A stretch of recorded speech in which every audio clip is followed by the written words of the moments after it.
Fala galera, beleza? Aqui quem fala é Jones. Nós agora vamos falar do processo de replicação e duplicação do DNA, que são etapas bem minuciosas, que é bom vocês prestarem bastante atenção nessa videoaula, tá bom? Então vamos lá. Nosso DNA é uma molécula bem grande.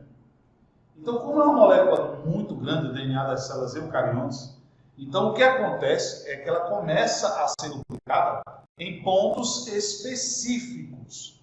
E esses pontos específicos da replicação nós chamamos de bolhas ou forquilhas de replicação. E eu desenhei essa bolha aqui. Então, essa figura representa uma bolha, tá?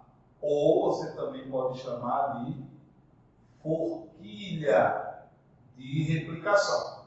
O que isso indica para mim? Que naquela forquilha de replicação está ocorrendo o processo de duplicação. Agora imagine isso, um DNA gigante e vários pontos de forquilha, vários pontos de replicação, tá? Isso é interessante. Eu coloquei aqui uma bolha, apenas uma. Então você observa que nesta bolha de cá, eu estou vendo que está ocorrendo uma replicação. Então essa seta mais escura de dentro seria a fita nova sendo formada. Tá? Então aqui seria a fita nova do DNA que está em formação. E aí essas forquilhas elas vão duplicando, até você ter a duplicação do DNA. Lembrando que a duplicação do DNA é semi-conservativa. E isso eu vou te explicar no início do processo aqui e vou te explicar naquele desenho lá no final. Observe que essa fita aqui, que seria a fita azul, tá bom? Ela seria a fita modelo, não é? Que você chama de fita molde, ou seja, a partir dela eu sintetizei a outra fita. E aqui embaixo eu tenho a fita modelo. E também tem duas fitas novas, né? Essa fita nova aqui junta com a fita molde e essa nova junto com a fita molde. Então, eu tive uma duplicação sempre conservativa. Eu conservei o molde para sintetizar uma nova, né? Eu preciso do molde que é para adicionar os nucleotídeos, que a gente vai te explicar agora. Então, está aqui o meu DNA original. Então, esse primeiro desenho, vou colocar uma seta aqui, tá ok? Seria o DNA original.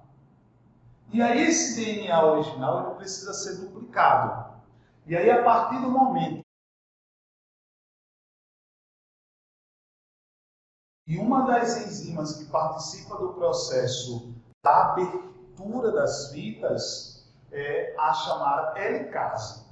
Essa enzima, minha gente, ela é muito importante, porque ela vai quebrando as pontes de hidrogênio das moléculas, né, da união das bases nitrogenadas das fitas opostas, e a partir do momento que ele vai quebrando, ele vai desenrolando a fita e vai liberando e expondo as bases nitrogenadas.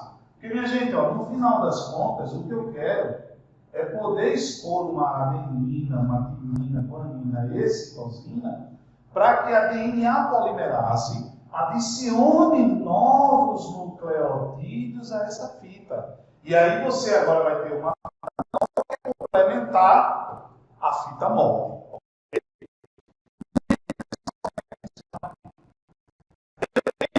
A direta da helicase. Quando essa fita ela vai se abrindo, eu preciso manter essa fita aberta. Por quê? Porque eu estou falando de ponto de hidrogênio. Interação de carga positiva com carga queimante negativa. A tendência da fita, naturalmente, é se fechar. Então, para que a fita se mantenha aberta, vem uma enzima, uma proteína, que eu vou desenhar aqui, como sendo essa florzinha, e vai segurar a fita aberta do DNA. Essa florzinha aqui é a chamada SSB. Você deve estar vendo a descrição dela agora no vídeo. Tá? Então essa SSB ela mantém a fita aberta. Então o que foi que aconteceu? A helicase quebrou as pontas de hidrogênio e abriu a fita. A SSB manteve aberta. Só que para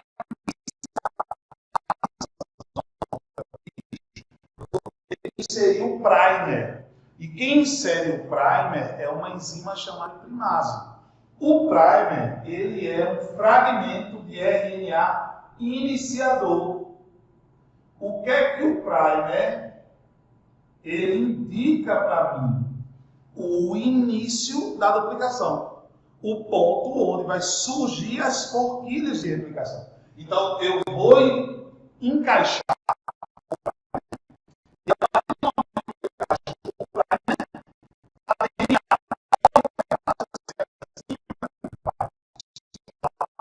polimerização, vai começar a adicionar os novos nucleotídeos. Esses novos nucleotídeos estão sendo adicionados por essa linha aqui, ó, em azul. A DNA polimerase é a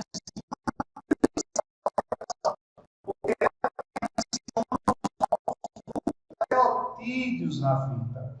Só que para ela adicionar, eu tenho que colocar aqui primeiro, minha gente, o primer. Já que o primer indica o ponto em que a polimerase, ou seja, a DNA polimerase, vai iniciar a adição dos novos nucleotídeos. Gente, é cansativa essa aula, mas vamos embora. Gente, vê só. Então, observa. Eu coloquei na fita de cima um primer. Observe que a síntese da nova fita, que seria essa fita azul, está em direção ao corte da helicase. A helicase está vindo nessa direção. E eu estou sintetizando a fita de 5 linhas para 3 linhas. Né? A direção de síntese do DNA é a mesma direção da própria fita do DNA. Mas na fita de baixo, eu estou observando que eu tenho vários primers. No DNA, a duplicação e a formação das novas fitas acontecem de maneiras diferentes. É só um detalhe. A fita que está sendo sintetizada em direção ao corte da helicase, que seria essa fita de cima. Está vendo que a fita está indo em direção? No meu plano aqui de frente, está indo da esquerda para a direita. Esta fita aqui de cima, ó, nós chamamos de fita contínua do DNA. Tá? A chamada fita sense do DNA. Já essa fita aqui embaixo, ela é fabricada, ó, em fragmentos, que nós chamamos de fragmentos.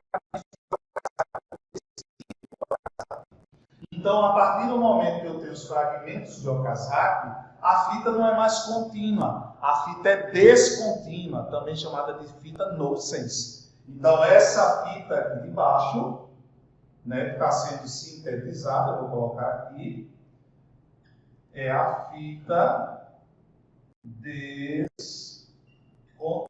Mas, Jones, tem que ter primer na fita descontínua?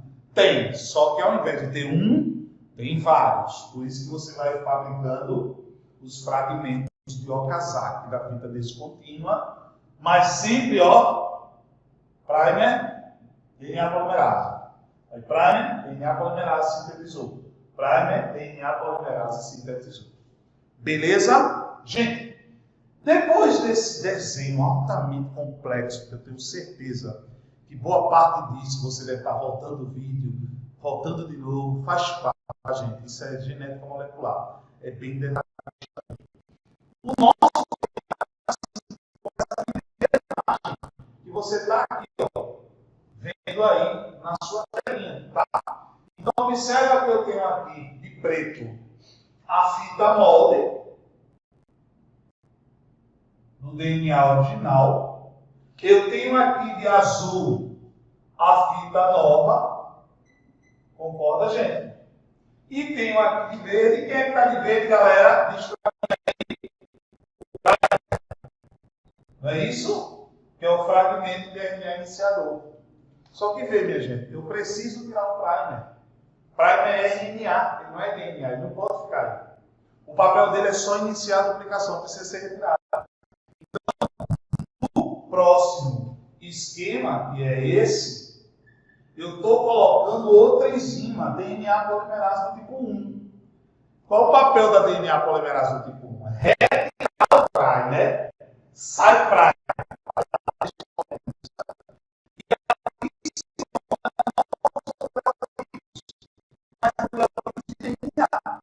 Só que a DNA polimerase, que seria essa representação, olha como ficou. Ó. Esse desenho de cima é o final desse processo todo. Esse desenho de baixo é a gente retirando o primer. E depois desse desenho eu estou adicionando novos nucleotídeos no lugar do primer. Certo? Deu para entender? Tanto é que minha referência é uma fita só, porque o que acontece não está acontecendo.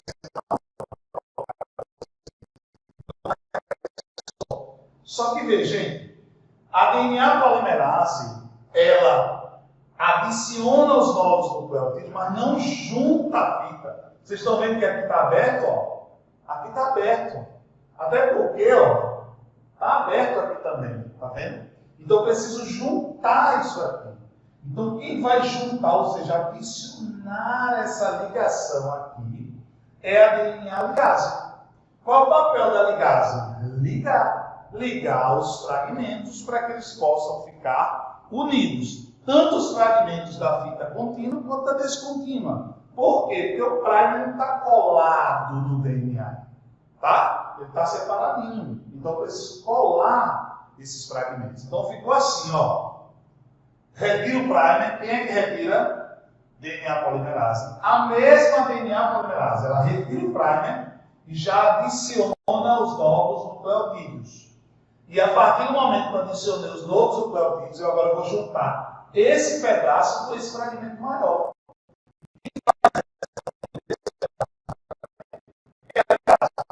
A partir do momento que a ligase ligou esses fragmentos, eu tenho uma fita já formada. Que na vai começar a se dobrar na forma de hélice. E aí você tem agora o DNA em dupla hélice. Fala galera, beleza? Vamos agora falar sobre a transcrição do código genético e as características do código genético. Gente, vem para cá. Nós dividimos o processo de transcrição em 3 etapas. A inicialização, o alongamento e a terminalização. Eu coloquei ali a iniciação, o alongamento está na figura de baixo e a terminalização está aqui desse lado. Como ficou um desenho muito cheio, eu não coloquei os nomes, mas eu vou destacar para vocês. Ok? Gente, para formar um RNA mensageiro, eu preciso apenas de um pedaço do nosso DNA. Esse pedaço nós chamamos de gene. Então precisa apenas de um gene. Esse gene é um fragmento do meu DNA, do qual ele vai ter a sequência gênica para a fabricação de um RNA. Ok? Então, gente, vê só. Para iniciar a síntese do RNA pela enzima RNA polimerase, então eu venho aqui, ó, e coloco essa enzima aqui, que seria a RNA polimerase, tá? Eu preciso de um gene que nós chamamos de gene promotor. O que é o gene promotor? Pedacinho do nosso DNA, cada gene que vai ser transcrito, ele tem uma sequência promotora de genes. Uma sequência de nucleotídeos que indica o local de iniciação para a síntese de um novo RNA. Neste sentido, eu coloquei esse bloco azul como sendo a sequência iniciadora.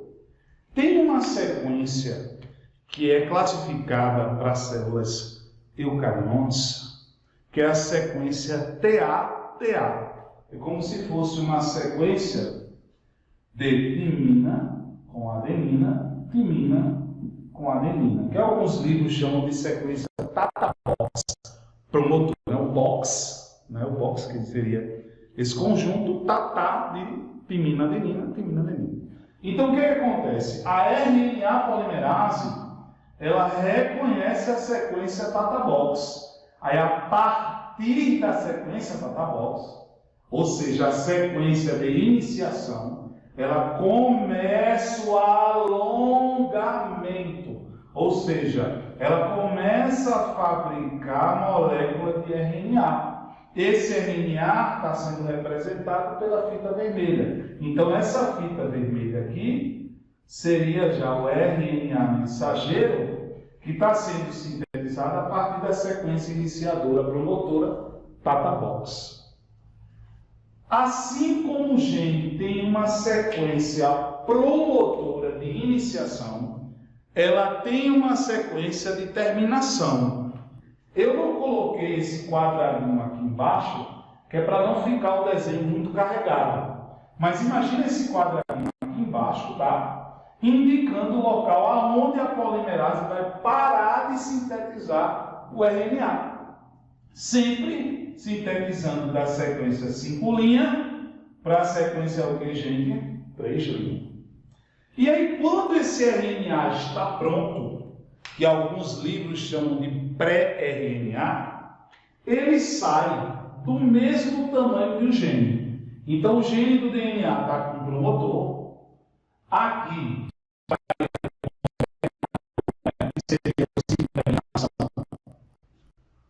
códon de iniciação, que nós representamos no RNA mensageiro, e o códon de parada, né, que vai estar também aqui presente, ok?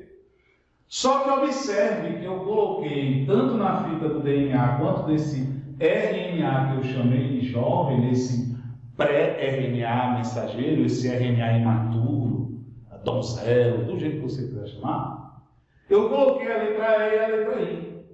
O E e o I vêm de introns e exons, que são sequências de nucleotídeos codificantes e não codificantes. No caso dos exons, nós temos aqui a sequência codificante, ou seja, que gera código, que vai gerar RNA, que pode ser lido pelo ribossoma. Já o I de introns seria a sequência não codificante. Só que quando você produz o pré-RNA, ele sai com toda a sequência. Ele sai com a sequência codificante e ele sai com a sequência não codificante. Isso é bem interessante da gente citar para vocês. Só que aí o que é que acontece?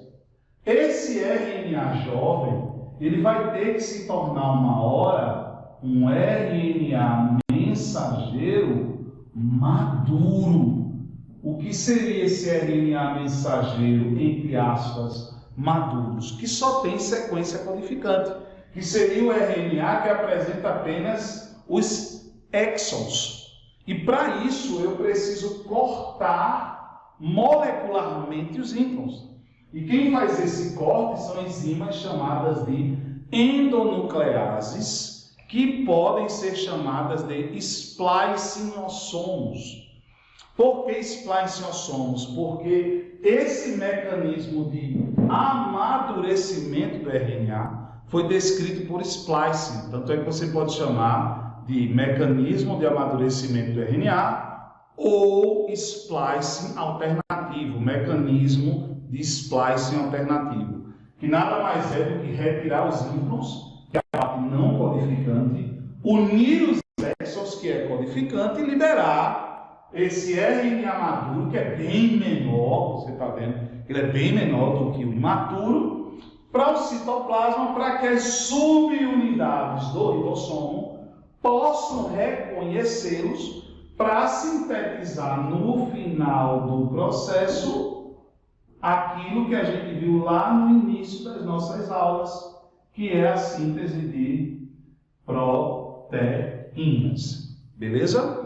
Então isso é muito importante, esse amadurecer, né? Então ficaria assim, né? Iniciação, gene promotor, alongamento pela DNA, perdão, RNA, a gente está sintetizando RNA, e a terminalização, o processo de término, seria o mecanismo de splice alternativo, que é o amadurecimento do RNA, que por sinal é um processo molecular interessantíssimo, e vocês que vão para a área de saúde com certeza vão rever do mesmo jeitinho que está aqui, com uns detalhezinhos a mais, tá? Gente, para a gente finalizar essa parte, eu coloquei aqui o código genético. O código genético, ele está no RNA mensageiro. Tanto é que o papel do ribossomo é fazer a tradução do código. O ribossomo é responsável pela tradução do código genético, tá? E o que seria o código, finalmente?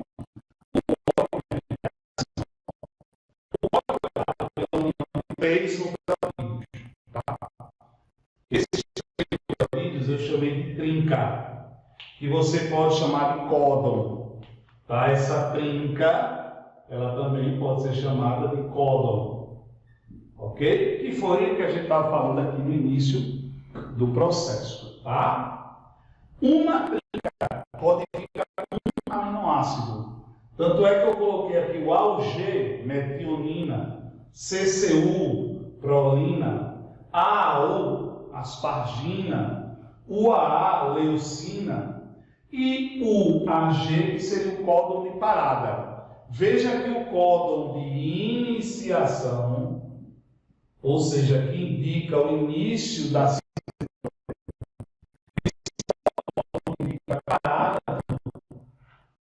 da polimerização, né, dessa proteína, eu destaquei ali com outras cores, tá? E aí uma trinca, que seria um códon, codificaria quantos aminoácidos, gente? Um aminoácido só. Dentro desse contexto, tem um caráter muito importante do código genético, que é ele ser degenerado. Porque um códon codifica um aminoácido, mas um aminoácido ele pode ter mais de um códon. Por exemplo, o aminoácido serina, ele é formado pela uracila, citosina e uracila, por exemplo, né? Pode ser o CC, pode ser o CA ou o CG. Ou seja, se aparecer o CC aqui, eu coloco quem? Serina. Se aparecer o CU, eu coloco quem? Serina. Se aparecer o CA, eu boto quem, gente? Serina. E se eu botar o CG, eu boto quem? Serina. Uma última característica fundamental é que o código genético é universal. Então, esta codificação genética, ela serve para qualquer tipo de ser. Seja ele uma bactéria, há um código genético de um vírus, por exemplo. Então, Jones AUG é metionina numa planta, num fungo, numa bactéria, em Carrasco, em Luciano, em Eduardo, em Natália, porque o código genético é o que, galera? Universal. Beleza? Tamo junto? Valeu, galera. Gente, para finalizar o nosso combo de aprofundamento, a tradução do código genético, tá? E aí eu quero te explicar cada figura que tem aí no quadro. Na verdade, nós temos aqui, de preto, o ribossomo, a subunidade menor do ribossomo, o RNA mensageiro, de verde, o RNA transportador, de roxo, o aminoácido, que eu coloquei aqui, AA,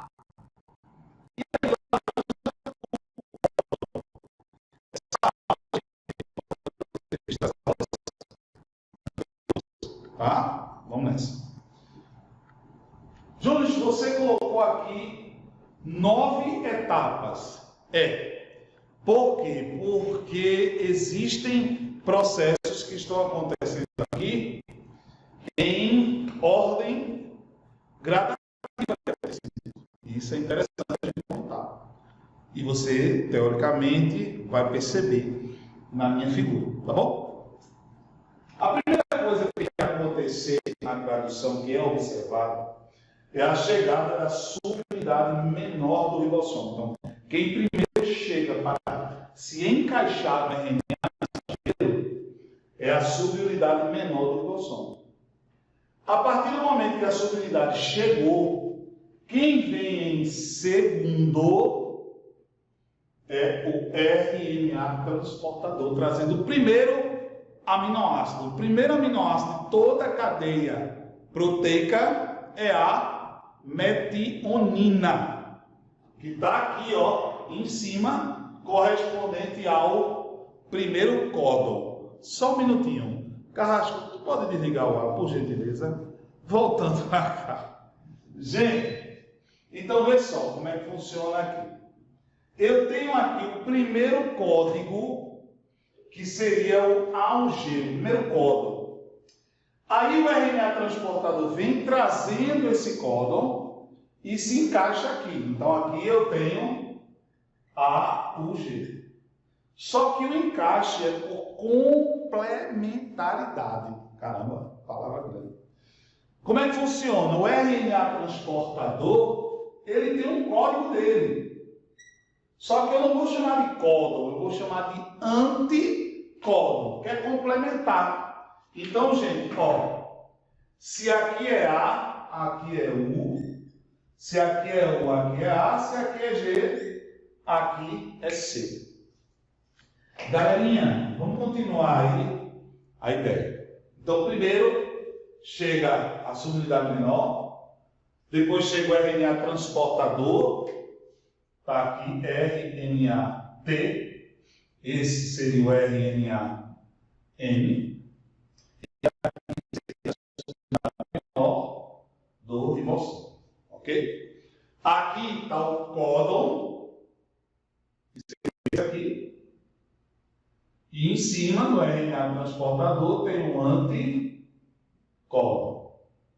Ok? Tranquilo? Beleza.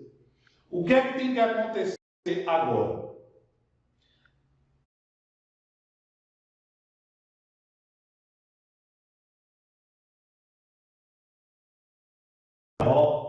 Tem dois sítios de encaixe para o RNA transportador. Esse primeiro sítio eu vou chamar de sítio P. O segundo sítio eu vou chamar de sítio A. Já já eu vou te dizer o porquê da letra P e o porquê da letra A. Aí o que acontece? Depois que chega a subunidade maior, olha quem chegou. O segundo RNA transportador, trazendo o segundo aminoácido, e ele se encaixou no sítio A. Bichos, vamos ser específicos então, né? Se a gente está falando de especificidade, então vamos em frente. O primeiro RNA transportador ocupa que sítio? O P. O primeiro é o P a ser ocupado. Depois vem o sítio A ser ocupado. Mesmo esquema, códon e anticódon. Se o códon agora é CCU, o anticódon é GGA. Eu não vou colocar ali para não ficar muito cheio a figura. E quando você coloca um aminoácido do lado do outro, você junta o aminoácido através da chamada ligação peptídica. E quem realiza essa ligação é uma enzima chamada aminoaciltransferase. Ela vai lá e encaixa o aminoácido. Gente, observe. A figura 4 e a figura 5. Veja que o aminoácido está unido, mas eu retirei o RNA transportador. Veja que o RNA transportador ele saiu do sítio P. Quando ele sai do sítio P, o ribossomo se locomove. O RNA transportador fica parado. Então, o ribossomo está andando aqui, ó, nesse sentido. Quando o ribossomo tem dois sítios, sítio P, está até de cor diferente, ó, sítio P e sítio A. Quando o ribossomo andar, ele vai ocupar o sítio P com esse RNA transportador e vai liberar o A. É o desenho 6. O A ficou liberado. Para quê? Para a chegada de um novo RNA transportador. O A significa sítio de adição. Por quê? Porque é ele que sempre vai ficar livre. Ó. Quando tiver os dois juntos, sai o RNA transportador do sítio P, o ribossomo anda. Aí esse A fica liberado. Por isso que eu chamo de sítio de adição. É o sítio por onde vai girar sempre um novo RNA transportador. O sítio P, que seria esse sítio aqui do lado, é o sítio de polimerização. Está aqui. Jones, por que polimerização? Porque a cadeia polipeptídica, ou seja, o conjunto dos aminoácidos, ele vai ficar no sítio P. Ó, está aqui, ó, sítio P, sítio A. Olha o desenho de lá. Olha esse desenho de lá, ó. O desenho 8. Eu já tirei o RNA.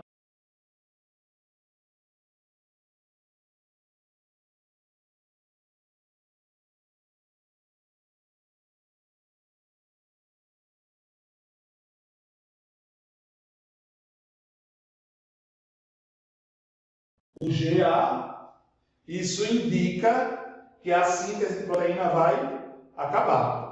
Aí essa cadeia polipeptídica sai, a sucridade maior e menor se retira, o RNA transportador sai e você agora vai ter a sua proteína pronta para a atividade metabólica.